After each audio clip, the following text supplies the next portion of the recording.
بیٹی ایسی کہ باپ تعظیم کے لیے کھڑا ہو رہا ہے, زوجہ ایسی کہ باطن میں کچھ اور ولایت سامنے آ رہی ہے. کیوں ہے ایسا؟ یہ ساری تاکید جو آپ دیکھ رہے ہیں, مرکز پروردگار بنا رہا ہے سیدہ کو, پیغمبر بنا رہے ہیں مرکز سیدہ کو. اس کے پشت پہ کوئی چیز ہونی چاہیے. ایک حدیث اور اسی جگہ پڑھ دوں تاکہ بات اور تھوڑی سی سخت ہو جائے, پھر انشاءاللہ گفتگو آگے بڑھے. یہ حدیث بھی آپ نے سنی ہے کہ یا احمد لولاک لما خلقت الافلاک, اے احمد اگر آپ نہ ہوتے تو میں افلاک کو پیدا نہیں کرتا. وَلَوْلَا عَلِيٌّ لَمَا خَلَقْتُكَ, اور اگر علی نہ ہوتے تو میں آپ کو نہیں پیدا کرتا. پروردگار حدیث قدسی پیغمبر سے, لولا علی لما خلقتک, اگر علی نہیں ہوتے تو میں آپ کو نہیں پیدا کرتا. وَلَوْلَا فاطمہ لما خلقتکما, اور اگر فاطمہ نہ ہوتی تو میں تم دونوں کو خلق نہیں کرتا. عجیب ہے. ایک صلوات پڑھیں محمد اور آل محمد پر.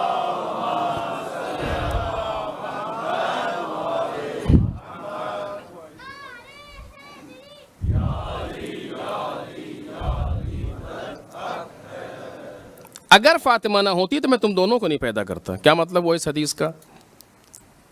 اس حدیث کا مطلب یہ ہوا کہ مولا کائنات پیغمبر سے افضل اور سیدہ ان دونوں سے افضل. یہ مطلب ہے اس حدیث کا. ہو ہی نہیں سکتا, چونکہ رسول اللہ مولا کائنات کے بھی رسول ہیں, جناب سیدہ کے لیے بھی رسول ہیں. مولا کائنات اپنے زمانے میں جناب سیدہ کے لیے امام کی حیثیت رکھتے ہیں. حیثیت کیا ہیں؟ امام ہیں. اور اب یہاں تک بات آ گئی ہے تو میں جو جملہ بھی کہا تھا کہ بعد میں عرض کروں گا, ابھی کہہ دے رہا ہوں آپ کے سامنے. امام ہیں کیسے ہیں؟ جناب سیدہ نے اس کو اشارہ کیا ایک جگہ پر, اور یہ مصائب کی منزل ہے, شاید دوبارہ پھر عرض کروں, لیکن بہرحال جلدی سے آپ اس کو سنیں کہ جب جناب سیدہ آئی ہیں باہر, پہلی مرتبہ گھر سے باہر, مولا کائنات کی رسی بندھی تھی, گردن پر تلوار رکھی تھی, اور لوگ کہہ رہے تھے کہ علی بیعت کرو ورنہ سر قلم کر لیں گے. اور جناب سیدہ گھر کے راستے سے مسجد کے اندر جب آئیں تو دیکھا کہ لوگوں کے ہجوم میں مولا کائنات بیٹھے ہیں سر جھکائے ہوئے. عالم یہ ہے, کیا کریں؟ کچھ ایک اقدام کیا جناب سیدہ نے, اور کہا میں ابھی جا رہی ہوں, میں انشاءاللہ مسائل کی منزل میں آؤں گا تو عرض کروں گا آج یا بعد میں. میں ابھی جا رہی ہوں بابا کی قبر پر, تمہارے لیے بد دعا کروں گی. سیدہ ہے, بد دعا کروں گی تمہارے لیے. پر جیسے ہی مولا کائنات نے یہ دیکھا تو جناب سلمان کو اشارے سے بلایا, سلمان قریب آؤ. آئے کا سیدہ کو روکو, میں دیکھ رہا ہوں مدینہ لرز رہا ہے, اگر ہاتھ بلند کر دیے تو پورے مدینے میں کوئی زندہ نہیں بچے گا, ابھی زمین سب کو نگل لے گی. سیدہ ہیں. جناب سلمان آیا, ہاتھوں کو جوڑا, کھڑے ہوئے, روکنا چاہا, جناب سیدہ نہیں رک رہی. دیکھ نہیں رہے ہو سلمان, یہ مجھے بیوہ کرنا چاہتے ہیں, یہ جملے ہیں, میرے بچوں کو یتیم کرنا چاہتے ہیں. یعنی یہ مقصد تھا ان لوگوں کا. سیدہ واضح کر رہی ہیں, اور میں علی کا فراق برداشت نہیں کر سکتی سلمان. تو جناب سلمان نے آہستہ سے کہا کہ بی بی مولا ہی نے کہا ہے کہ پلٹ جائیے. دیکھ رہے ہیں آپ, محسوس کریں اس کیفیت کو. میں نے کہا میں صاحب میں نہیں پڑھ رہا ہوں, لیکن کیا کیا جائے, مولا ہی نے کہا ہے کہ پلٹ جائیے. بس جیسے ہی یہ جناب سلمان نے کہا, جناب سیدہ فوراً کہتی ہیں اذن لاسمع له واطیع, اگر علی نے کہا ہے تو میں علی کی بات سنوں گی, علی کی اطاعت کروں گی. یہ جملہ ہے تاریخ میں, اذن لاسمع له, میں ان کی بات سنوں گی اگر علی نے کہا ہے, واطیعہ, اور علی کی اطاعت کروں گی. کیوں کریں گی اطاعت علی کی؟ چونکہ علی امام ہے. دیکھ رہے ہیں آپ, یعنی اس دربار میں, اس جگہ پر کہ جہاں عالم ایسا ہے, وہاں پر بھی ولایت کو ثابت کرتی ہوئی چل رہی ہے. ایک صلوات پڑھیں محمد اور آل محمد پر.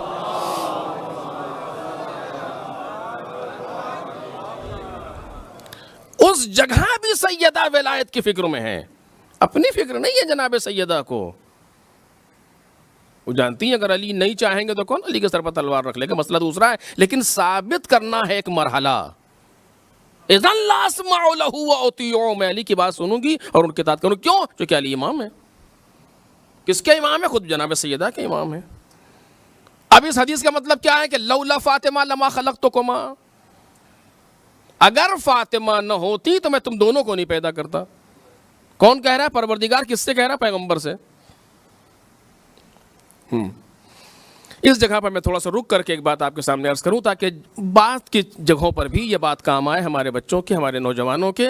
بزرگ تو جانتے ہیں کہ جب کوئی آیت ہمارے سامنے آئے یا کوئی حدیث ہمارے سامنے ہو تو اس میں اس چیز کو دیکھنا پڑتا ہے کہ بیان کرنے والے کا مقام بیان کیا ہے. توجہ کیجیے گا، یہ ایک لفظ تفسیری ہے، تفسیر میں بھی استعمال ہوتا ہے، احادیث میں بھی آتا ہے کہ مقام بیان کیا ہے. مقام بیان یعنی سامنے والا کیا بیان کرنا چاہتا ہے، یہ بہت ضروری ہے. اور اگر کوئی اس کو نہ سمجھ پائے اپنی روزمرہ کی زندگی میں بھی تو بات ادھر سے ادھر ہو جاتی ہے. اگر مقام بیان محسوس نہ ہو، یہ بڑا اہم لفظ ہے، احادیث میں بھی اور خصوصاً قرآن مجید میں استعمال ہوتا ہے اور احادیث میں بھی آتا ہے کہ بالآخر بیان کرنے والے کا مقام بیان کیا ہے، کس چیز کو بیان کرنا چاہتا ہے سامنے والا. بعض مقامات ایسے ہوتے ہیں کہ جہاں بیان فضیلت ہے، بعض مقام ایسے ہوتے ہیں کہ جہاں بیان حقیقت ہے، بعض مقام ایسے ہوتے ہیں جہاں بیان ضرورت ہے. بات فضیلت کی نہیں ہے، بات ضرورت کی ہے، بات حقیقت کی ہے جو چیز رونما ہو رہی ہے. انسان کوئی کام کرتا ہے اس میں کسی مقصد کو رکھتا ہے. یہ ضروری نہیں ہے کہ جو کام انجام دے رہا اس کی کوئی حیثیت نہ ہو، اسی مقصد کی حیثیت ہو جو وہ مقصد حاصل ہی نہیں ہوگا بغیر اس کام کے. مقام اگر اس بات کو آپ کہہ رہے ہیں تو یہاں پر فضیلت کا مسئلہ نہیں ہے، ضرورت کا مسئلہ ہے. بیان ضرورت ہے، بیان حقیقت ہے. بعض مقامات پر احادیث میں خصوصاً فضائل کی احادیث میں یہ چیز زیادہ کام آتی ہے اور زیادہ استعمال ہوئی ہے وہاں پر. ابھی اس سے زیادہ موقع نہیں ہے کہ مرض کروں ورنہ اسی حدیث پر بات ختم ہو جائے گی. تو بالآخر کیا ہے کہ جناب سیدہ کو اس طریقے سے پیش کیا جا رہا ہے ہمارے سامنے، کیوں ہے اس طریقے سے؟ اور اب اسی جگہ سے میں اپنے موضوع کو تھوڑا سا واضح کروں آپ کے سامنے کہ نقش جناب سیدہ در اسلام، کہ بی بی کا نقش کیا ہے اسلام میں آخر، کہ کیوں اتنا زیادہ ان پر زور دیا جا رہا ہے. اگر فاطمہ نہ ہوتی میں تم دونوں کو نہیں پیدا کرتا. کیا مطلب؟ پوری کائنات تمہارے لیے اور اگر فاطمہ نہیں تو تم بھی نہیں. پوری کائنات ان 5 کے لیے اور ان 5 کو پہچانو سیدہ کے ذریعے سے. تو کچھ تو ہونا چاہیے اس کے پیچھے نا، کہ کیا ہے آخر یہ. کیونکہ کائنات کی پہلی شخصیت پیغمبر اکرم، اس میں کوئی دو رائے نہیں ہے. اول ما خلق اللہ نوری، اشرف مخلوق ہے پیغمبر، سب کے لیے نبی کی حیثیت رکھتے ہیں پیغمبر. جناب سیدہ کا بھی یہی عالم ہے. جب پیغمبر داخل ہوتے ہیں تو کھڑی ہو جاتی ہے احترام میں، ہاتھوں کو چومتی ہیں، لا کر کے اس جگہ بٹھاتی ہے جہاں خود بیٹھی تھی. بالکل واضح ہے، یہ حدیث میں آیا ہے. اسی حدیث میں جہاں وہ پیغمبر احترام کر رہے ہیں وہاں سیدہ بھی احترام کر رہی ہیں اسی طریقے سے بالکل. اور بالآخر رسول ہیں، مولا کائنات کے لیے بھی رسول ہیں، جناب سیدہ کے لیے بھی رسول ہے، حسنین علیہ السلام کے لیے بھی رسول ہے. اگر حکم دے دیں گے ختم ہو گئی بات پیغمبر کی. اس لیے کہ ما آتاکم الرسول فخذوہ، جو رسول تمہیں دیں اسے لے لو. کس کے لیے؟ سب کے لیے. مولا کائنات کے لیے بھی ہے، جناب سیدہ کے لیے بھی ہے، حسنین علیہ السلام کے لیے بھی ہے، پوری کائنات کے لیے ہے. ہو لیکن اس کے پیچھے راز کیا ہے جو ہونا چاہیے؟ بس اسی جگہ پر رک رہا ہوں. 2-3 دن جو بچے ہیں، 2.5 دن تقریباً گفتگو کے اعتبار سے، وہ اسی موضوع پر آپ کے سامنے بیان کروں کہ بالآخر کون سا ایسا راز ہے جہاں سیدہ کو اتنی اہمیت دی جا رہی ہے اور اتنا بیان کیا جا رہا ہے سیدہ کے لیے. اور ادھر سے توجہ کیجئے، اور ادھر سے یہ ہے کہ یہ سب کے سب ایک ہیں، آپس میں ذرہ برابر بھی ان میں کوئی فرق نہیں ہے، سرے منہ فرق نہیں ہے، بال برابر بھی فرق نہیں ہے ان 14 میں. یہ میں عشرے کی مجالس میں کئی مرتبہ کہہ چکا ہوں کہ 14 جو انوار مقدس ہیں ان میں آپس میں کوئی فرق نہیں ہے. یہ بیٹا اور بیٹی اور ماں اور نانا اور نواسا اور دادا اور پوتا، یہ سب یہاں کا مرحلہ ہے اس دنیا کا، ورنہ حقیقت میں یہ 14 نور ہیں اللہ کی طرف سے جن میں آپس میں کوئی فرق نہیں ہے۔ اسی لیے پیغمبر آواز دے رہے ہیں اولنا محمد ووسطنا محمد وآخرنا محمد وکلنا محمد، ہم سارے کے سارے محمد ہیں، ہمیں کوئی کم زیادہ نہیں سمجھنا، ہمیں کبیر ہونا و صغیر ہونا سوا، ہمارا چھوٹا بڑا سب برابر ہے۔ یعنی جو کام پیغمبر اکرم مثلا 60 برس کی عمر میں انجام دے رہے ہیں وہی کام امام حسن گہوارے سے دیکھ رہے ہیں، کوئی فرق نہیں ہے۔ پیغمبر لوح محفوظ کو پڑھ رہے ہیں رسول ہونے کے بعد، اور یہ گہوارے سے لوح محفوظ کی تلاوت کر رہے ہیں، یہ ہے۔ پیغمبر مثلا قرآن پڑھ رہے ہیں کب؟ مولا کائنات کعبے میں آ کر یہ قرآن مجید کی تلاوت کر رہے ہیں، کیوں؟ یہ کیا بیان کرنا ہے کہ سب ایک جیسے ہیں یہاں سے وہاں تک۔ یہ اگر کربلا کے میدان میں امام صادق ہوتے تو وہی کر رہے ہوتے جو امام حسین نے کیا، اگر امام صادق کی جگہ پر امام حسین ہوتے تو وہی کر رہے ہوتے جو امام صادق نے کیا۔ یہ ایسی کیفیت ہے، جب ایسی کیفیت ہے آپس میں ذرہ برابر بھی کوئی فرق نہیں، کس اعتبار سے فرق نہیں ہے، علم سب کا ایک جیسا، قرب سب کا ایک جیسا، معرفت سب کی ایک جیسی، ہر اعتبار سے برابر ہیں۔ ایسا نہیں ہے یہ کچھ زیادہ جانتا ہے وہ کچھ کم جانتا ہے، ان کے یہاں معرفت پروردگار کی زیادہ ہے ان کے یہاں معرفت پروردگار کی کم ہے، یہ کچھ زیادہ قریب ہے وہ کچھ، یہ کیفیت نہیں ہے۔ اگر یہ ہو تو فرق پیدا ہو جائے گا۔ ہر اعتبار سے یہ ایک جیسے ہیں، جب ہر اعتبار سے ایک جیسے ہیں تو پھر اس کا مطلب کیا ہے کہ فاطمہ سے پہچانو سب کو۔ پھر اس حدیث کا مطلب کیا ہے کہ لولا علی لما خلقتک، اگر علی نہ ہوتے، لولا علی لما خلقتک، اگر علی نہ ہوتے تو میں آپ کو پیدا نہیں کرتا، ولولا فاطمہ لما خلقتکما، اور اگر فاطمہ نہ ہوتی تو میں آپ دونوں کو پیدا نہیں کرتا۔ کیوں آخر؟ اگر یہ دلیل حدیث فضیلت پر دلیل ہو تو یہ افضل ہے جناب سیدہ دونوں سے، اور یہ ہو نہیں سکتا۔ پھر کیا چیز ہے اس کے پیچھے، کون سا راز پوشیدہ ہے؟ یہاں پر آپ اس مقدمے کو جو میں نے ان 2.5 دنوں میں جو بیان کیا، یہ اب اس کے بعد 2.5 دن جو بچے ہیں وقت کے اعتبار سے اسی جگہ پر اس کو بیان کرنا چاہوں گا کہ کیا ہے آخر۔ اب یہاں پر جب بات پہنچے گی تو ہمیں تھوڑا سا رکنا پڑے گا اس جگہ پر تاکہ میری بات واضح ہو۔ اور کیا رکنا ہوگا کہ ہمیں یہ دیکھنا پڑے گا کہ یہ افراد کائنات میں آئے کیوں، ان کا آنے کا مقصد کیا ہے۔ یہاں پروردگار عالم نے ہمارے نور کو پیدا کیا اتنے 1000 برس پہلے، اور ہم تسبیح کر رہے تھے اس عالم میں۔ ہماری تسبیح سے بہت کتنے سالوں کے بعد ملائکہ کو طرز تسبیح آیا۔ سب حدیثوں میں بیان ہو رہا ہے، خطابت نہیں ہے، جناب سیدہ بیان کر رہی، مولا کائنات سے بیان کر رہی بعض چیزوں کو۔ یا علی ہم نور الہی سے خلق ہوئے، اس کے بعد پروردگار عالم نے جنت میں ایک شجر میں ہمارے نور کو رکھا۔ پھر اس کے بعد جب میرے بابا معراج پر گئے تو اسی شجر کا پھل بابا کو کھلایا گیا، اس کے ذریعے سے نطفہ قرار پایا میرا، پھر دنیا میں آئے، پھر اس طریقے سے میں دنیا میں آئی، پورا بیان کر رہی ہوں۔ خوب آئی کیوں؟ یہی پیغمبر کے لیے بھی ہے، یہی مولا، سب کے لیے یہی سوال پیدا ہو رہا ہے کہ بالآخر یہاں یہ کیوں لائے گئے اس دنیا میں۔ اور اگر میرے عزیزوں اس سے ہم سمجھ لیں تو ہمارا انداز بدل جائے گا ان افراد کے لیے۔ ہم اسی کو معرفت کہتے ہیں، اسی کو سب کچھ جو آپ نام دینا چاہیں، کہ بالآخر یہ حضرات اس دنیا میں کیوں تشریف لائے، اس عالم نور کے رہنے والے جہاں فرشتوں کا گزر نہیں ہے، سچ کہہ رہا ہوں آپ سے، جہاں فرشتوں کا گزر نہیں ہے، جہاں کسی نبی کا گزر نہیں ہے، جہاں کسی رسول کا گزر نہیں ہے، یہ اس عالم کے رہنے والے ہیں۔ اپنی طرف سے نہیں کہہ رہا، پیغمبر فرما رہے لی مع اللہ حال لا یسعہ ملک مقرب ولا نبی مرسل، میرے اور خدا کے درمیان ایک ایسی حالت ہے کہ جس کو نہ کوئی ملک سمجھ سکتا ہے، نہ کوئی رسول سمجھ سکتا ہے، نہ کوئی نبی سمجھ سکتا ہے۔ یہ اس عالم کے رہنے والے افراد کتنے 1000 برس، وہ 1000 پتہ نہیں کون سا سال ہے، وہ برس کون سا سال ہے، کہ وہ سال یہ یہاں کا ہے مادی یا نوری سال ہے، کچھ نہیں معلوم۔ وہاں سے پروردگار اٹھا کر کے انہیں یہاں لایا ہے اس کائنات میں، خوب اس کائنات میں، اور یہاں کچھ دن انہوں نے زندگی گزاری، اس کے بعد پھر چلے گئے۔ آج کہاں ہے؟ اسی عالم انوار میں۔ ایک ہے کہ جو منتظر ہے اس جگہ آنے کے لیے، اور یہ پھر عالم انوار میں ہے.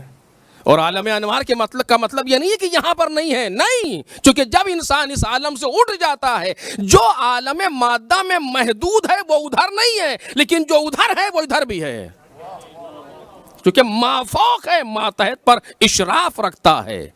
ماتحت مافوق پر اشراف نہیں رکھتا، لیکن مافوق ماتحت پر اشراف رکھتا ہے. جیسے آپ دیکھیے جب تک آپ گھر کے اندر ہیں تو سب کچھ یہی سمجھتے ہیں، لیکن جہاں ذرا سا اوپر اٹھے اور جہاز سے بیٹھ کر کے دیکھا تب پورے شہر کو ایک ساتھ دیکھ رہے ہیں. کیوں؟ اس لیے کہ بلند ہو گئے، ذرا سی بلندی آ گئی، یا پورا شہر ایک ساتھ دکھ رہا. اچھا یہ تھا دبئی، یہ تھا شارجہ جس کو ہم رہ کر کے سمجھتے تھے ہمارے ہی گھر سب سے بڑا ہے، اور یہ تھا کہ جو اتنے دکھنے لگے سب. کیوں؟ چونکہ ہم تھوڑا سا بلند ہو گئے. تو جو مافوق ہے وہ ماتحت پر اشراف رکھتا ہے. آل محمد از اول سب پر اشراف رکھتے ہیں، کیونکہ سب کے لیے مافوق کی حیثیت رکھتے ہیں. جتنے ہیں کائنات میں سب کے لیے مافوق کی حیثیت رکھتے ہیں، لہذا سب پر اشراف رکھتے ہیں آل محمد علیہ الصلوۃ والسلام. واضح؟ آئے یہاں پر، یہاں سے پھر واپس. کیوں آئے تھے؟ کیا ہوا تھا؟ اگر اس جگہ تک آپ پہنچ گئے اسی سنجیدگی سے ہو، یہ جو کائنات ہمارے سامنے موجود ہے جس میں ہم اور آپ زندگی گزار رہے ہیں، اس کائنات کو بنایا کس کے لیے گیا ہے، اور یہ کائنات ہے کیا چیز؟ یہ سارے سوالات ہیں، یہ بھی اس مجلس کے نہیں ہیں، ہم صرف اشارتاً گزریں گے، ہمیں وہاں تک پہنچنا ہے جو ہمارا موضوع ہے. لیکن یہ سارے سوالات ہیں کہ کائنات کس کے لیے ہے. پوری کائنات آپ دیکھ لیجئے کس کے لیے ہے، جس میں ہم اور آپ زندگی گزار رہے ہیں. یہی دنیا کی بات کر رہا ہوں. کیا ہے اس کا نظام؟ آئے، کچھ دن رہے، چلے گئے، ختم. یا اس کے پیچھے کچھ اور ہے؟ اصل کیا ہے کائنات میں؟ فرق کیا ہے کائنات میں؟ کس کے لیے بنی ہے کائنات؟ کون ہے اس دنیا کا ایسا وجود جس کے لیے یہ سب کچھ خلق کیا گیا ہے؟ یہ سارے سوالات موجود ہیں. اب میں اس پر کسی پر گفتگو نہیں کروں گا، صرف اشارہ کر کے آپ کے سامنے سے گزروں گا تاکہ بات پہنچ جائے. یہاں تک بات پہنچ گئی. اب یہ بات میرے کہنے سے مانیے، اس سے پہلے پڑھ بھی چکا ہوں کہ اس پوری کائنات کو پروردگار عالم نے جو بنایا ہے وہ جناب انسان کے لیے. انسان یعنی ہم اور آپ. یہ پوری کائنات محبت میں خلق ہوئی ہے پیغمبر کے، لیکن اصل کائنات میں اصل کون ہے؟ انسان. حدیث قدسی، یا ابن آدم خلقت الاشیاء لاجلک وخلقتک لاجلی. اے آدم کی اولاد، میں نے ساری چیزوں کو تیرے لیے پیدا کیا. عربی گرامر کے اعتبار سے جب جم پر یعنی پلورل اس پر جب الف لام لگ جائے تو استغراق کا فائدہ دیتی ہے، عموم کا فائدہ دیتی ہے، سب کے لیے. الاشیاء، جتنی بھی چیزیں ہیں، جتنی چیزوں کو ہم دیکھ رہے ہیں، نہیں دیکھ رہے، سوچ رہے ہیں، یہ ساری چیزیں ہم بنائی ہیں پروردگار عالم نے ہمارے اور آپ کے لیے، انسان کے لیے. یبن آدم، اے آدم کی اولاد، اس میں ہم اور آپ سب شامل ہیں. خلقت الاشیاء لاجلک، میں نے ساری چیزوں کو تیرے لیے بنایا. وخلقتک، اور تجھ کو بنایا ہے اپنے لیے. توجہ کیجئے، شرافت انسانی کے لیے یہی کافی ہے. انسان کو ناز کرنے کے لیے یہی بہت ہے کہ خدائے علی یہ کہہ رہا ہے کہ تم کو ہم نے اپنے لیے بنایا ہے. ایک صلوات پڑھیں محمد اور آل محمد پر.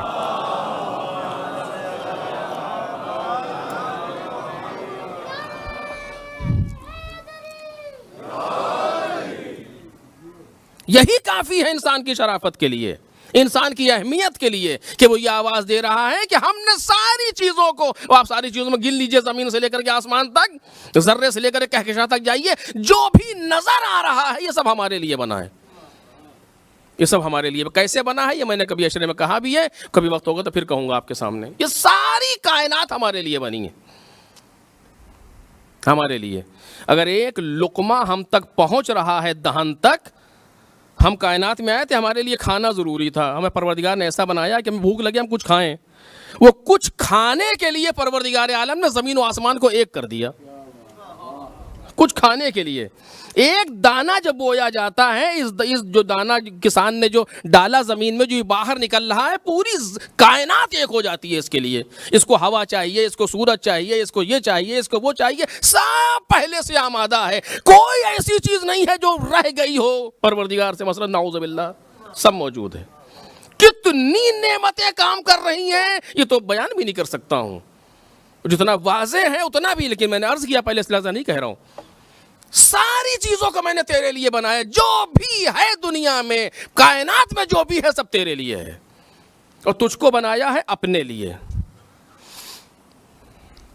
بنایا کس نے؟ خدا نے. کس کے لیے بنایا؟ اپنے لیے. فلسفے کی دنیا میں اگر آئیے تو بنانے والے کو کہتے ہیں علت فاعلی, اور جس کے لیے بنایا جاتا ہے اسے کہتے ہیں علت غائی, یعنی غایت یعنی مقصد. اگر آپ کوئی کام کرتے ہیں مثلا, تو ایک مرتبہ کام آپ کر رہے ہیں لیکن دوسرے کے لیے کر رہے ہیں, علت وہ ہے, مقصد وہ ہے. ہم خود مقصد نہیں ہے اس کام کا.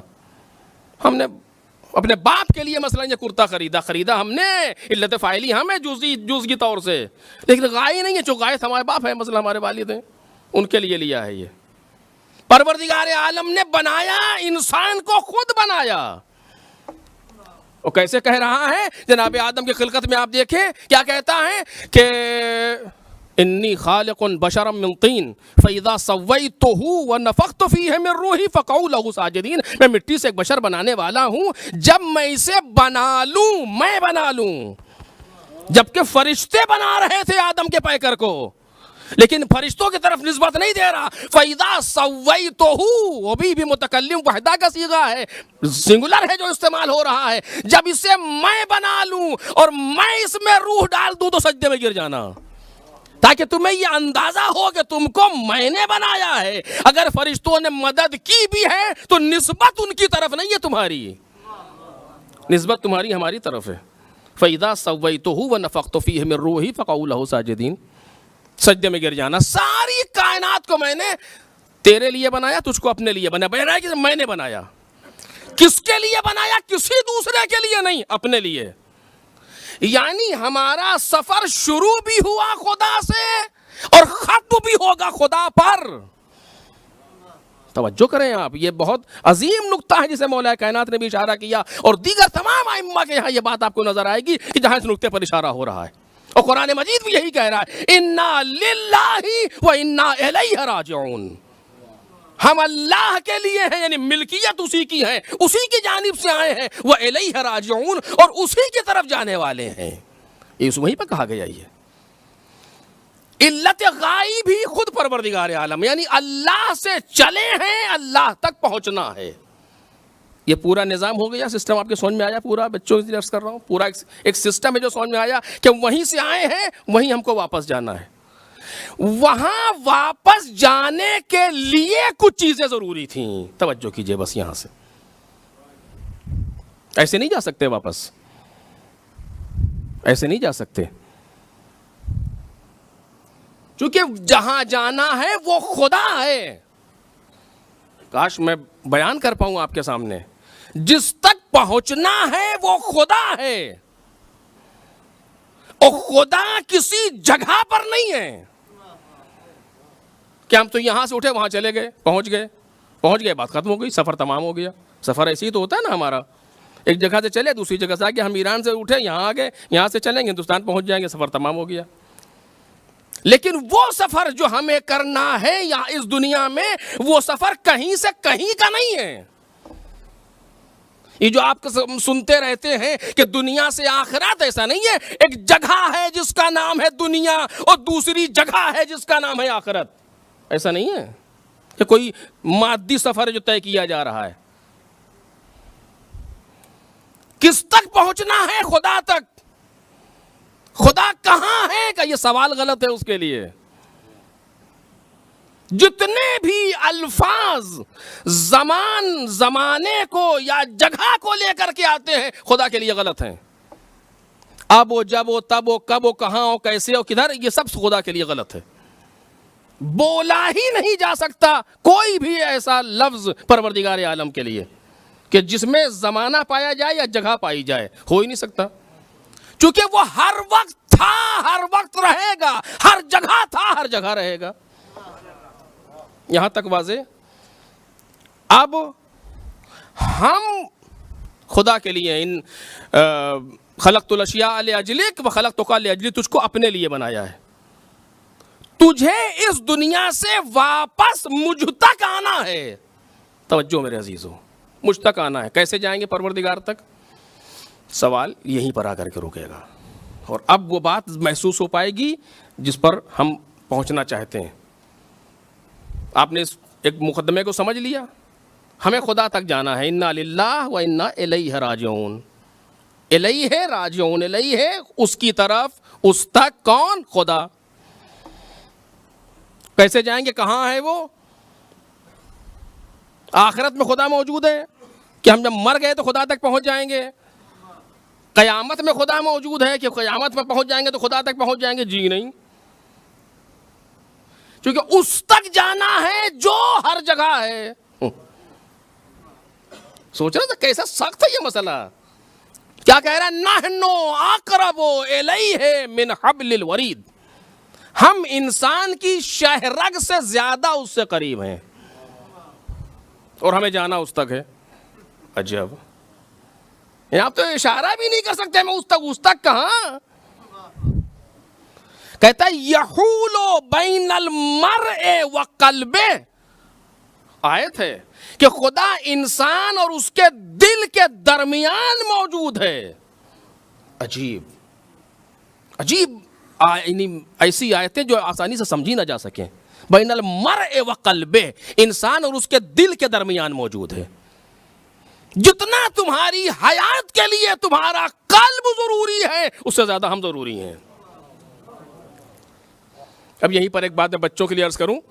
مجھ سے ایک ڈاکٹر صاحب نے بیان کیا، اگر یہاں پر کوئی ڈاکٹر صاحب بیٹھے ہوں تو تائید کریں گے یا تردید کریں، مجھے معلوم نہیں ہے. انہوں نے ہم سے یہ کہا تھا کہ یہ میں آپ سے بتا رہا ہوں بالکل ایسے ہی ہوتا ہے، جو اس کے خلاف کہے جھوٹ بولتا ہے.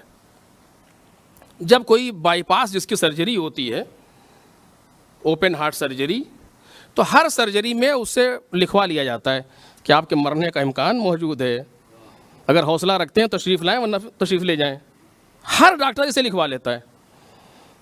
ان کا پتہ ہے آپ کو اس میں راز کیا ہے؟ ہمیں کیا معلوم. اس میں راز یہ ہے کہ جب وہ رگیں جو اس سے خون دل میں جا رہا ہے اس کو روک دیتے ہیں، بند کر دیتے ہیں.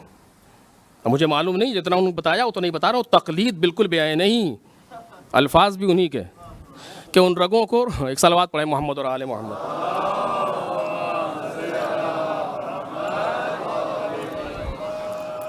اور جب ان رگوں کو بند کر دیتے ہیں تو دل رک جاتا ہے، اور جو دل خون پہنچا رہا تھا بدن میں ان کو دوسرے طریقے سے مشینوں سے پہنچایا جانے لگتا ہے، تو بدن چلتا رہے، کام کرتا رہتا ہے، دل رک جاتا ہے.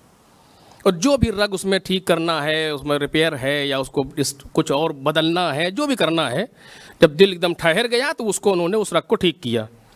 اور ٹھیک کرنے کے بعد پھر ان رگوں کو جوڑا، جن کو بند کیا تھا ان رگوں کو پھر کھولا. اور اب اس کے بعد کچھ نہیں. یہ جو انہوں نے کہا تھا کہ یہ اس کے بعد کچھ نہیں، اب یہ دوبارہ دھڑکے گا یا نہیں کسی ڈاکٹر کو نہیں پتا. کہنے کہ جو جس مذہب کا اور جس ملت کا، جس دین کا ماننے والا ہے، وہ اس وقت ادھر متوجہ ہوتا ہے. کوئی ایسے کر رہا ہوتا ہے، کوئی ایسے کر رہا ہوتا ہے، کوئی ایسے کر رہا ہوتا ہے. اب کسی کے پاس کا کچھ نہیں ہے، کوشش کرتے رہتے ہیں دبا کر کے. اگر یہ دوبارہ دھڑکے گا تو اپنی مرضی سے دھڑکے گا. آج تک کی میڈیکل سائنس اس کو دھڑکا نہیں سکتی. اس میں جو رگوں کو انہوں نے ریپیئر کیا تھا وہ کر سکتے تھے، لیکن دوبارہ یہ ہارٹ کام کرنا شروع کرے گا یا نہیں کا مجھے نہیں معلوم. یہ کوئی اور ہے یا خود اپنی مرضی سے دھڑکے گا؟ ہم نے کہا اپنی مرضی سے نہیں دھڑکے گا، کوئی ہے. ایک صلوات پڑھے محمد اور آل محمد پر.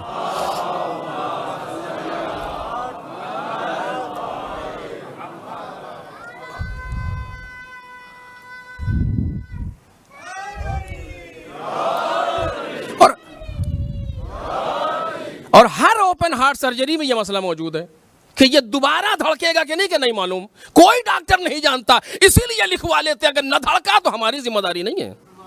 اگر یہ دوبارہ حرکت نہ کرے دعا ضرور کرتے رہیے گا کہ یہ حرکت کرنے لگے۔ اگر آپریشن بالکل کامیاب ہو لیکن ممکن ہے کہ نہ کام کرے، یہ کام نہ کرے۔ کتنے لوگ آپ نے سنے ہوں گے 70% دل نے کام نہیں کیا، مطلب کیا ہوا کہ ہم 30% تو دباتے رہے لیکن چلا نہیں، وہ نہیں چلا، کچھ دن میں ختم ہو جاتا ہے انسان۔ پروردگار کیا کہتا؟ ہم تمہارے دل اور تمہارے بیچ میں حائل ہیں، جتنا تمہاری حیات کے لیے اس کا دھڑکنا ضروری ہے اس سے زیادہ ہماری نگرانی ضروری ہے۔ ایک صلوات پڑھ دیں محمد اور آل محمد۔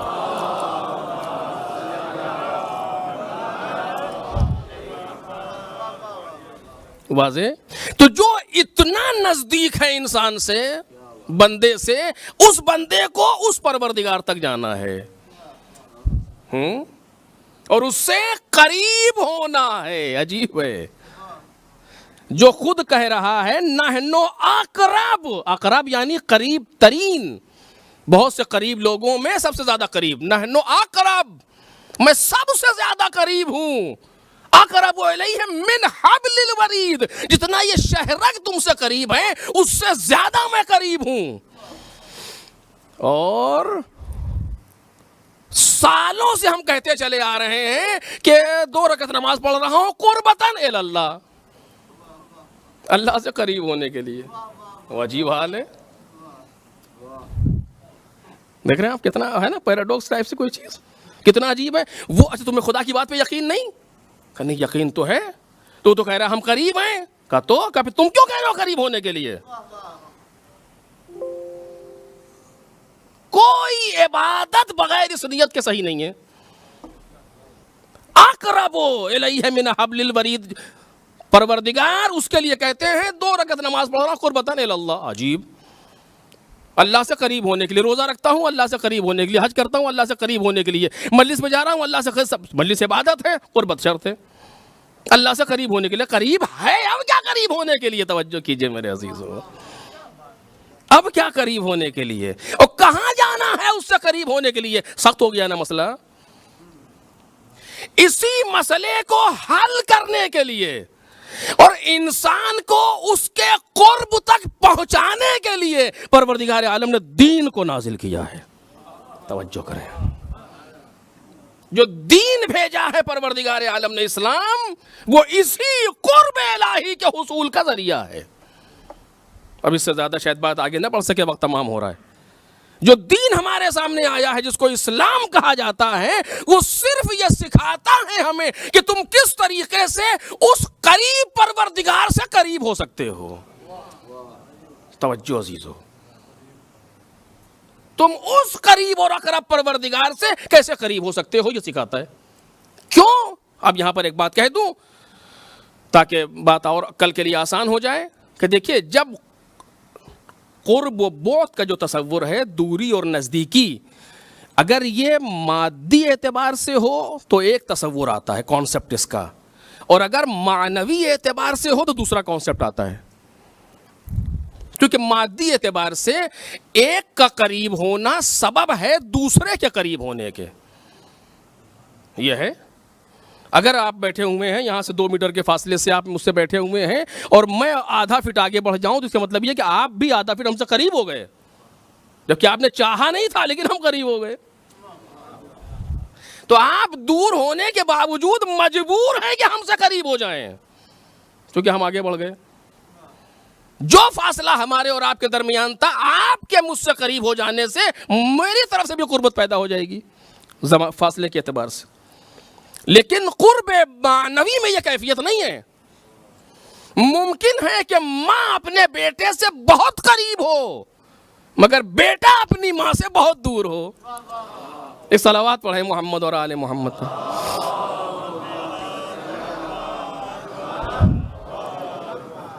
ایسا ہوتا ہے یا نہیں ہوتا؟ ماں باپ اپنی اولاد سے بہت قریب ہوتے ہیں لیکن اولاد اس دنیا کی چند دنوں کی اس چاشنی اور ان رنگینیوں میں گم ہو کر کے ماں باپ سے دور ہو جاتی۔ اولاد کا دور ہونا دلیل نہیں ہے کہ ماں باپ بھی دور ہیں۔ مادی اعتبار سے تو دلیل بن جائے گا. اگر بیٹا اپنے باپ کے گھر سے 2 کلومیٹر دور رہ رہا ہے, اس کا مطلب یہ ہے کہ باپ بھی بیٹے سے 2 کلومیٹر دور رہ رہا ہے مادی اعتبار سے. لیکن معنوی اعتبار سے اولاد ماں باپ سے دور ہے, لیکن ماں باپ اولاد سے دور نہیں ہے. ہر لمحہ اپنی اولاد کی یاد میں ہے. اب پوچھیں کہ آپ کے بچت بہت دور ہے, آپ سے کہا ہاں وہ ہے تو, لیکن ہم تو ماں ہیں, ہم تو باپ ہیں. ہوتا ہی نہیں ہوتا اس طرح کے جملے. کیوں؟ کیونکہ یہ معنوی تصور قرب و بعد ہے. دور ہونا اور نزدیک ہونے کا معنوی تصور سے کانسیپٹ الگ ہے. یہاں اگر قریب ہونا ہے تو دونوں کو اپنی اپنی طرف سے قریب ہونا ہوگا. کتنی جگہ ایسی آتی ہیں, ماں باپ تو دوسری مثال ہے. آپ دیکھیں 2 دوست جو ساتھ میں دوست تھے, کسی ایک کے کان بھر دینے کی وجہ سے ایک دوست پھول گیا, منہ پھلا لیا اس نے.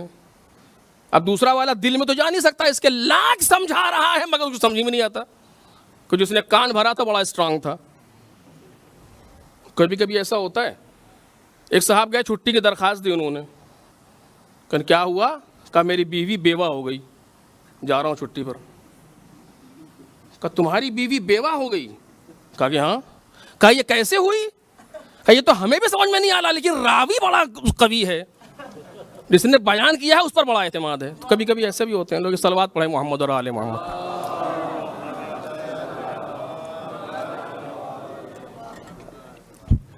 20 سال 30 سال کی دوستی ہے, ایک نالائق کے کہنے پر دوستی خراب کر لی. اس نے کہہ دیا وہ بڑا قوی ہے, اپنا تجربہ نہیں دیکھ رہے 20 سال کا. اس کی ایک چھوٹی سی بات پر اکڑ گئے, اینٹھ گئے. تو ایسا ہوتا ہے.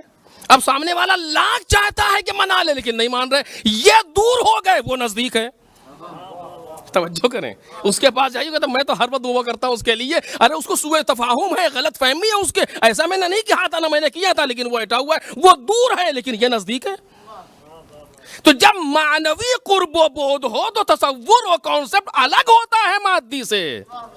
وہ خدا ہو کر کے کہہ رہا ہے کہ میں شہرک سے زیادہ قریب ہوں. اس کی دلیل یہ نہیں ہے کہ تم بھی قریب ہو. ایک صلوات پڑھیں محمد اور آل محمد.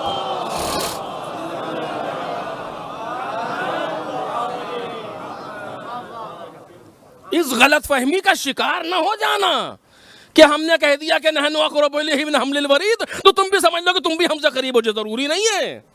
جس طریقے سے اولاد ضروری نہیں ہے اگر ماں باپ قریب ہے تو وہ بھی قریب ہو. نہیں, ہم چونکہ خدا ہیں. توجہ میرے عزیزو, بہت سے مسائل ان سے حل ہو جائیں گے. کی پوائنٹ ہے, چونکہ ہم خدا ہیں لہذا ضروری ہے کہ تم سے قریب رہیں. تم نالائق ہو لیکن ہم تو خدا ہیں. جناب موسیٰ جا رہے ہیں کہ انسان نے گناہ کرتے ہوئے دیکھا, دعا کی پروردگار وہ چلا گیا. دوسرے کے لیے دیکھا, اس کے لیے بھی دعا کی, وہ بھی گیا. آواز آئی موسیٰ خیریت؟ پروردگار یہ تو اگر ایک گناہ پر اس طرح سے ہم اس کو مارنے لگتے تو کائنات ختم ہو چکی ہوتی. پتا ہے راز کیا ہے اس کا کہ تم دعا کر رہے ہو, چونکہ تم نبی ہو, مستجاب الدعویٰ ہو, ہم نے تمہیں اختیار دیا, سامنے والا کی قضا آ گئی, چلا گیا. لیکن معلوم ہے راز کیا ہے, چونکہ تم اس کے خدا نہیں ہو, تم نے اسے پیدا نہیں کیا ہے. تو ایسا نہیں ہے کہ اگر وہ ہم کو نعمتوں پر نعمتیں دیتا جا رہا ہے تو ہم اس غلط فہمی کا شکار ہو جائیں کہ ہم اس سے قریب ہیں. نہیں, وہ تو ہم سے قریب ہے. نحن اقرب الیہ من حبل الورید. ہم تمہیں سانس لینے کا موقع دے رہے ہیں, ہم تمہیں جینے کا موقع دے رہے ہیں, ہم تمہیں دیکھنے کا موقع دے رہے ہیں. اس کا مطلب یہ نہیں ہے کہ تم ہم سے قریب ہو. تمہارے لیے ضروری ہے کہ اس راستے کو اپناؤ جس کو میں نے اپنے قریب ہونے کے لیے منتخب کیا ہے. ایک صلوات پڑھیں محمد اور آل محمد.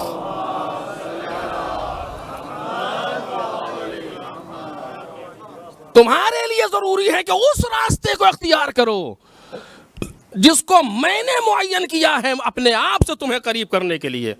اگر تم اس راستے پہ چل رہے ہو اور تم نے وہ راستہ اختیار کیا کہ میں انشاءاللہ کل پرسوں کی تقریر میں عرض کروں گا, تو تم ہم سے قریب ہو جاؤ گے, ورنہ تم قریب نہیں ہو ہم سے. ہم تم سے قریب ہیں, درست ہے. اگر ہم تم سے قریب نہ ہوتے تو تمہاری زندگی ختم ہو چکی ہوتی, تم مٹ چکے ہوتے, ہماری قربت کی بنیاد پر زندہ ہو. اگر سانس لے رہے ہوتی ہمارے قرب کی بنیاد پر.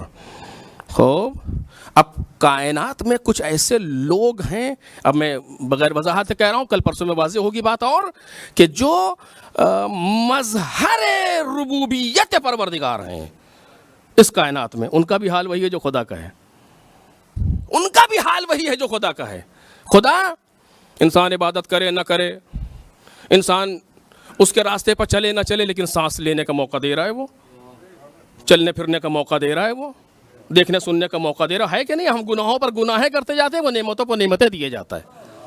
وہ جملے ہمارے نہیں، امام حسین سلام اللہ علیہ دعائے عرفہ میں فرما رہے ہیں، وہ ہم گناہوں پر گناہ کرتے چلے جا رہے ہیں، وہ نعمتوں پر نعمتیں دیتا چلے جا رہا ہے۔ کچھ اس قسم کے افراد بھی پروردگار کے ہیں کہ جن کے ساتھ لوگ برائی پر برائی کرتے جا رہے ہیں، وہ دعاؤں پر دعائیں دیتے جا رہے ہیں۔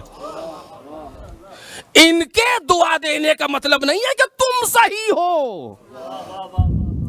مجھے نہیں معلوم آپ پہنچ پا رہے ہیں اس مقام تک کہ نہیں۔ لوگ یہ دلیل نہ دیں کہ علی نے ساتھ دیا تھا، چونکہ علی مظہر صفات پروردگار ہے۔ خداوند عالم نے اگر شیطان کو موقع دیا، اس کا مطلب یہ نہیں کہ شیطان حق پر ہو گیا۔ ایک صلوات پڑھیں محمد اور آل محمد پر۔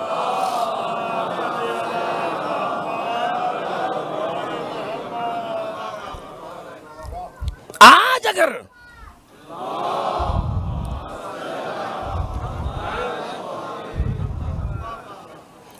اگر شیطان لوگوں کو گمراہ کر رہا ہے، کس کی دی ہوئی طاقت سے؟ خدا کی۔ چھوڑیے، آج اگر شیطان، جناب ابلیس کی بات کر رہا ہوں، اگر آج وہ زندہ ہے تو کس کے رحم و کرم پر؟ خدا کے۔ تو اس کا زندہ رہنا اس بات کی دلیل ہے کہ وہ حق پہ ہے، کیونکہ خدا نے اسے زندہ رکھا ہوا ہے۔ کیا کہا اس نے؟ اب بات بڑھ نہ جائے، روک رہا ہوں۔ کیا کہا اس نے؟ رب فانظرنی الی یوم یبعثون، پروردگار مجھے مہلت دے دے قیامت تک کے لیے۔ خدا نے مہلت دے دی، انک من المنظرین الی یوم الوقت المعلوم، تجھے وقت معلوم تک کے لیے مہلت دے دی گئی۔ تجھے مہلت دی گئی ہے، اس کا مطلب یہ ہے کہ اب جو وہ کر رہا ہے سب صحیح ہے۔ کوئی ہے جس کا قائل ہو جائے؟ شیطان کو زندہ کس نے رکھا ہوا ہے؟ خدا نے۔ شیطان کو طاقت کس نے دی ہوئی ہے؟ خدا نے۔ شیطان کو رزق کون دے رہا ہے؟ خدا دے رہا ہے۔ نمرود کو کون پال رہا تھا؟ خدا پال رہا تھا۔ فرعون کو کون پال رہا تھا؟ خدا ہے کہ نہیں ہے ایسا، یا کوئی اور ہے اس کے علاوہ؟ اس کا مطلب ہے کہ سارے کے سارے صحیح ہو گئے، کیونکہ خدا نے ساتھ دیا ان کا۔ خدا کا ساتھ دینا کسی کا دلیل نہیں ہے کہ وہ انسان درست ہے، اس کے درست ہونے کے اپنے طریقے ہیں۔ ہاں، خدا کا ساتھ دینا اس بات کی دلیل ہے کہ وہ رحمان ہے، خدا کا ساتھ دینا اس بات کی دلیل ہے کہ وہ رزاق ہے، خدا کا رزق دینا اس کی رزاقیت پر دلیل ہے، اس کی حقانیت پر دلیل نہیں ہے۔ خدا کا پالنا اس کی ربوبیت پر دلیل ہے، اس کا صحیح ہونے کی دلیل نہیں ہے۔ اب جو خدا کی تمام صفات کے مظہر ہیں، ان کا بھی حال یہی ہے۔ اگر وہ مشورہ دیں گے تو ان کے صحیح ہونے کی دلیل ہے، اس کے حق پر ہونے کی دلیل نہیں ہے۔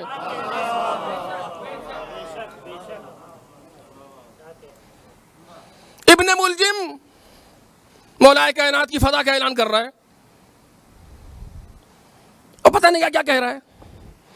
مولانا کہا ایک دن تو مجھے قتل کرے گا، یا علی میں آپ کو کہوں تو مجھے، اس نے اپنی تلوار دے دی مولا کائنات کو، یا علی ابھی قتل کر دیجئے۔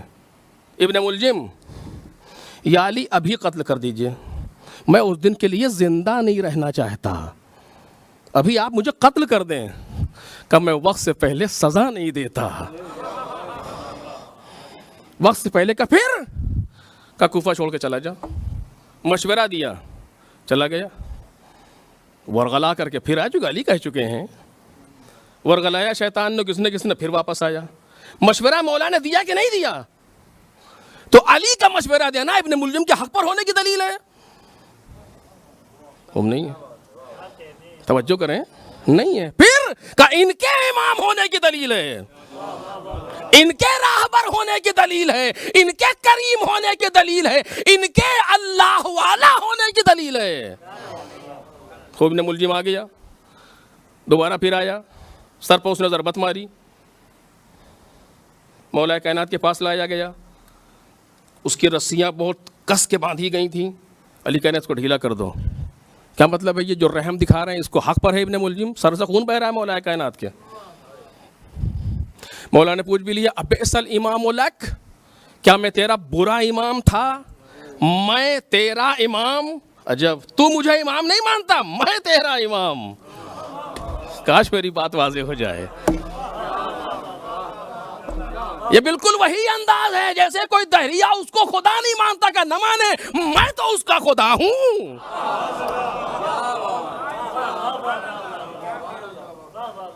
ابن ملجم سے کہہ رہے کیا میں تیرا برا امام تھا؟ بھائی وہ امام مانتا تو قتل کیوں کرتا؟ وہ تو امام نہیں مان رہا تھا علی کو، لیکن علی اس کو اپنا ماموم مان رہے تھے کہ تو مجھے امام نہیں مانتا لیکن میں تیرا امام ہوں۔ اور کہا کیا میں تیرا برا امام تھا؟ توجہ میرے عزیزو، کیا میں تیرا برا امام تھا؟ تو ابن ملجم یہ نہیں کہہ سکا کہ میں نے آپ کو امام مانا ہی کب، بلکہ ابن ملجم کہتا ہے، اتنا پڑھا لکھا ہے کہ جواب میں قرآن کی آیت کا ایک فقرہ پڑھتا ہے، افتنقذ من فی النار، اے علی کیا آپ اسے نجات دیں گے جو جہنم میں ہے؟ قرآن کی آیت کا فقرہ پڑھ رہا ہے مولا علی کے فی البدیہہ جواب میں کہ اب ایسا امام اللہ، کیا میں تیرا برا امام تھا؟ تو کہتا افتنقذ من فی النار، کیا آپ اسے نجات دیں گے جو جہنم میں ہے؟ اس کا مطلب کیا ہوا؟ یعنی علی کے مشورہ دینے کے باوجود بھی جہنم میں ہے، علی کے رسیاں کھلوانے کے بعد بھی جہنم میں ہے، علی کا مولا کائنات کا دودھ بھیجنے کے بعد بھی جہنم میں ہے۔ ان کا کرم کرنا، ان کا ساتھ دینا، ان کا مشورہ دینا، ان کا مدد کرنا اس بات کی دلیل نہیں ہے کہ جس کے لیے کر رہے ہیں وہ حق پر ہے، بلکہ دلیل یہ ہے کہ یہ انسان باکمال ہے کائنات کے اندر۔ ایک صلوات پڑھ دیں محمد اور آل محمد۔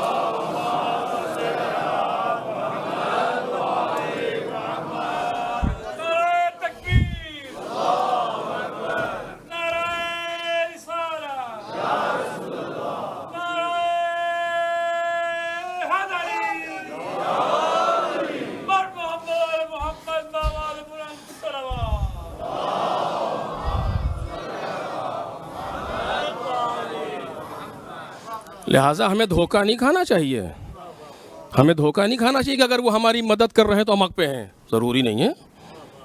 ان کا مدد کرنا ان کے کریم ہونے کی دلیل ہے، ہمارا حق پر ہونا یہ ہمارے اپنے اس راستے پر چلنے سے معلوم ہوگا جو ائمہ طاہرین نے، خدا نے ہمارے لیے منتخب کیا ہے۔ اگر ہم اس راستے پر جا رہے ہیں تو درست ہے، ورنہ تو نہیں۔ ہمارا حق پر ہونا دوسرا مسئلہ ہے، ان کا کام کرنا دوسرا مسئلہ ہے، اس پر توجہ ہونی چاہیے۔ شب جمعہ ہے، جناب سیدہ دعائیں کر رہی بیٹھی ہوئی، ایک ایک کے لیے دعا، ایک ایک کے لیے دعا، نام بنام۔ جب وہ سحر کا وقت آیا تو آپ اٹھ گئیں۔ امام حسن پوچھتے ہیں اماں آپ نے سب کے لیے دعا کی، ہم لوگوں کے لیے دعا نہیں کی؟ تو کہتی ہیں میرے لال الجار ثم الدار، میرے بچے پہلے پڑوسی پھر گھر۔ خوب اس کے معنی جناب سیدھے کہ سارے پڑوسی اچھے تھے، سارے حق پر تھے، یہ جو جلتا ہوا گھر دیکھ رہے تھے۔ بھائی دعا کرنا ضروری نہیں ہے کہ ان کے حق پر ہونے کی دلیل ہو، ان کے اچھی صحیح ہونے کی دلیل، ان کے مہربان ہونے کی دلیل ہے، ان کے مہربان ہونے کی دلیل۔ قرآن مجید کے پیغمبر اگر آپ 70 بار بھی استغفار کریں خدا ان کو معاف نہیں کرے گا۔ لن یغفر اللہ لہم ان تستغفر لہم 70 مرہ، اگر 70 بار بھی آپ استغفار کریں خدا نہیں معاف کرے گا، کیونکہ آپ تو کریم ہیں، آپ استغفار کریں گے، لیکن اس کے اپنے معیار ہیں۔ تو ان کا استغفار کرنا دلیل اس بات کی ہے کہ یہ کریم ہیں، ان کا دعا کا ضروری نہیں کہ جس کا ساتھ دے رہے ہیں وہ حق پر ہو، اس کے حق کے اپنے معیار ہونے چاہیے۔ مولا کے نہ ساتھ دے، ایسا کچھ نہیں ہے، پروردگار زندہ رکھے ہوئے لہذا حق پر ہے۔ مولا کائنات کی بات کہاں کر رہے ہیں آپ؟ خدا کی بات کریں اس سے پہلے۔ بس یہ کریم ہے، اور یہ آخری وقت تک یہ چاہتے ہیں کہ انسان سدھر جائے، کیونکہ آئے اسی لیے، الگ الگ طریقوں سے سمجھاتے ہیں. کبھی کسی کو کچھ دے کے سمجھاتے ہیں, کبھی کسی کو دروازے سے اجازت دخول نہ دے کے سمجھاتے ہیں, کبھی کسی سے کوئی سخت لفظ کہہ کے سمجھاتے ہیں, کبھی کسی کے سلام کا جواب نہ دے کے سمجھاتے ہیں, کبھی کسی سے منہ پھیر کے سمجھاتے ہیں کہ سمجھ جاؤ ابھی بھی وقت ہے. لیکن سمجھنا تمہیں خود پڑے گا, ہم نہیں کریں گے یہ کام, ہمارا کام نہیں ہے. عنوان بصری امام صادق کے پاس آئے, واپس کر دیا. کیوں واپس کیا اب وقت میں گنجائش نہیں. گئے گھر اور سمجھ گئے بات کو, اور یہ سوچنے لگے اگر ہمارے اندر کوئی کمی نہ ہوتی تو جعفر ابن محمد ہمیں واپس نہ کرتے, بس اسی جگہ سے درست ہونا صحیح ہو گئے, شروع ہو گئے. میں پڑھ چکا ہوں آپ کے سامنے, جناب حر سے کہہ رہے ہیں سکلت کا امک یا حر. یہ کیوں کہہ رہے تھے؟ دل کی تشفی کے لیے نہیں, حر کی ہدایت کے لیے, کہ حر میں تمہاری ماں کا تذکرہ کر رہا ہوں, تم سمجھ جاؤ کہ میری ماں کون ہے. اور وہی ہوا کہ حر نے سمجھ لیا اور سر جھکا دیا کہ حسین, اگر عرب میں کسی نے ایسے موقع پر میری ماں کا ذکر کیا ہوتا تو میں پلٹ کے اس کی ماں کا ذکر کرتا, لیکن کیا کروں کہ آپ کی والدہ کا ذکر سوائے خیر کے کر ہی نہیں سکتا. امام حسین سمجھ گئے کہ حر ہدایت پا گیا. چونکہ یہ ممکن ہی نہیں ہے کہ کوئی ایسے مرحلے پر اپنے نفس کو کچل کے سیدہ کا احترام کرے اور پروردگار اسے گمراہ رہنے دے, یہ ممکن ہی نہیں. وہی ہوا کہ حر راستے پر آ گئے. امام حسین نے کیوں کہا تھا, اسی لیے اب حر کی قسمت تھی, سمجھ گئے, بعض نہیں سمجھ سکے لوگ. ہاں میرے عزیزو, آج عجیب دن گزرا. آج کے دن ایک وقت میں کئی کام کیے. بچوں کو نہلایا بھی, بچوں کے لباس بھی بدلے, بچوں کے سروں میں کنگھی کی, خود بھی نہائیں, لباس بدلا, جو بھی تھا. بی بی آج تو آپ کی حالت اچھی لگ رہی ہے. کہاں, آج میری طبیعت ٹھیک ہے.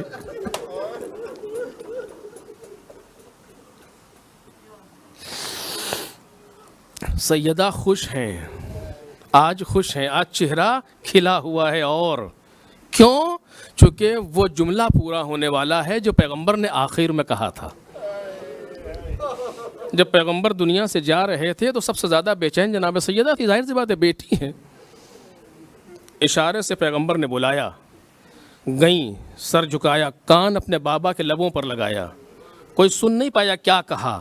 جب اٹھی تو مسکراتی ہوئی اٹھیں. بعد میں پوچھا گیا کہ وہ کیا تھا, تو کہا کہ جب مجھے بےتاب دیکھا میرے بابا نے تو مجھ سے کہا, بیٹی گھبراؤ نہیں, سب سے پہلے تم مشتاق ہو گے.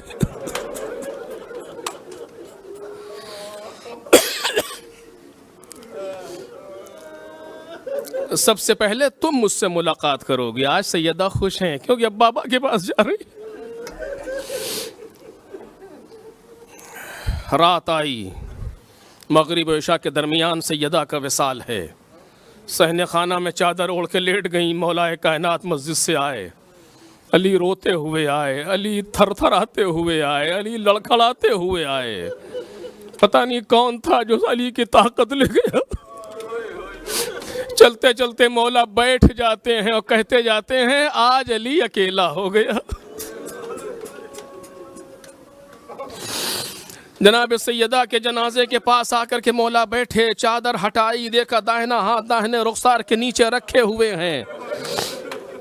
کیوں رکھا ہے مجھے نہیں معلوم، سرہانے سے وصیت نامہ نکلا، لکھا تھا ہذا ما اوصت بہ فاطمہ بنت محمد، یہ وصیت ہے جو فاطمہ بنت محمد کر رہی ہے، انت تشہد اللہ الہ الا اللہ، یہ کہ گواہی دے رہی ہے کہ پروردگار کے علاوہ، اس خدا کے علاوہ کوئی معبود نہیں ہے اور ان رسول محمد ہے، پورا گواہی دی، اور پھر آخر میں لکھتی ہے یا علی حنتنی وغسلنی وکفنی باللیل، اے علی آپ مجھے غسل دیجئے گا،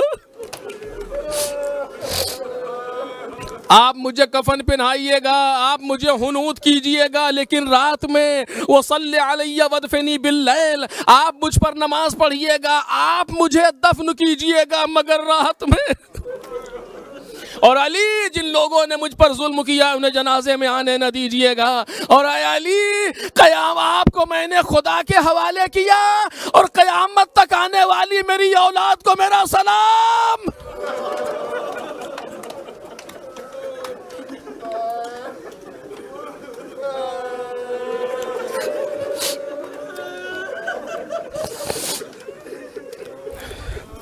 قیامت تک آنے والی اولاد کو میرا سلام۔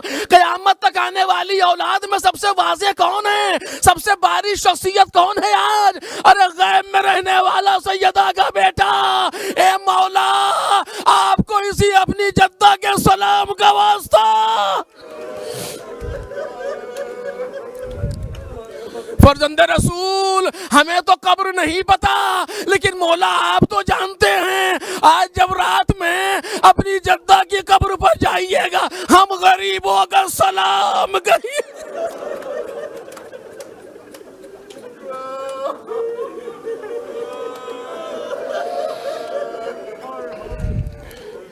ایک جملہ، وقت زیادہ ہو گیا، معذرت خواہ ہوں، صرف ایک جملہ۔ رات کا انتظار کیا، باقی انشاءاللہ کل عرض کروں گا، رات کا انتظار کیا مولا کائنات نے۔ جب رات چھا گئی اور علی نے یہ سمجھ لیا کہ پڑوسی سو گئے، مولا کائنات آستین چڑھا کے اٹھے اور آواز دی اسماء پانی کا انتظام کر، سیدہ کو بس ایک جملہ، مجلس تمام ہو گئی، پانی کا انتظام کر، سیدہ کو غسل دینا ہے، اٹھ کے چلے۔ بچوں سے جملہ کہتے، بچوں میں تمہیں رونے کو منع نہیں کرتا، لیکن زور سے نہ رونا، کہیں